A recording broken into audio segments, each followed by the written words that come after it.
امی میں نے اسے گود میں کھلایا ہے۔ جب وہ روتی ہوئی زنیرہ کے پاس آتی تھی تو میں اسے گود میں لے کے بہلایا کرتا تھا۔ مجھے شرم آ رہی ہے، آپ نے ایسا سوچا بھی کیسے؟ عاصم بھائی کی آواز بہت گہری اور صدمے سے چور تھی۔ ارے بھائی کیا گود میں کھلایا ہے؟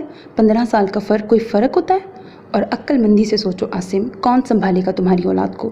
کل کو دوسری لے آؤ گے تو دوسرے بچے ہو جائیں گے، علی کا کیا ہوگا کبھی سوچا ہے؟ ارتقا کا دم ہے جو وہ بھلا چنگا پل رہا ہے۔ مانا پھپھو ذرا متاثر نہ ہوئی تھی۔ عاصم بھائی نے سر پیٹ لیا۔ امی پالنے والی اللہ کی ذات ہے، جس نے زندگی دی ہے پال بھی وہی لے گا، اور مجھے کسی کی کیا ضرورت ہے؟ میں خود پال لوں گا اپنے بیٹے کو۔ کرتا ہوں ماموں کو فون کہ تیاری کریں، آتا ہوں اپنے بیٹے کو لینے، کم از کم اس بچی کے سامنے ذلت سے تو بچ جاؤں گا۔ انہیں غصہ آ گیا تھا۔ مانا پھپھو کے ہاتھ پیر پھول گئے تھے۔ ارے بیٹا پاگل ہو گئے ہو کیا؟ یہ صرف علی کی دیکھ بھال کا سوال ہے، تمہاری زندگی کا کیا؟ تمہیں ساتھی کی ضرورت نہیں؟ کیسے کٹے گی تنہا عمر؟ مجھے کسی کی ضرورت نہیں۔ ان کا جواب قطعیت بھرا تھا۔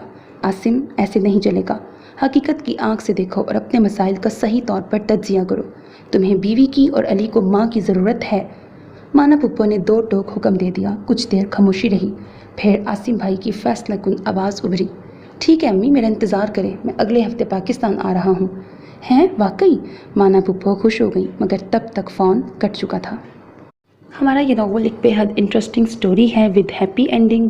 اس سے اگلی شارٹ سی ویڈیو میں آپ کو ناول تھیم بتاؤں گی، ناول جنرے بتاؤں گی، اور ساتھ ہی آپ کو فرسٹ میگا ایپیسوڈ دے دوں گی۔ ٹوٹل 3 ایپیسوڈز ہیں اور میری فیوریٹ کلیکشن میں سے ناول ہے، یقیناً آپ کو بہت پسند آئے گا ود ہیپی اینڈنگ۔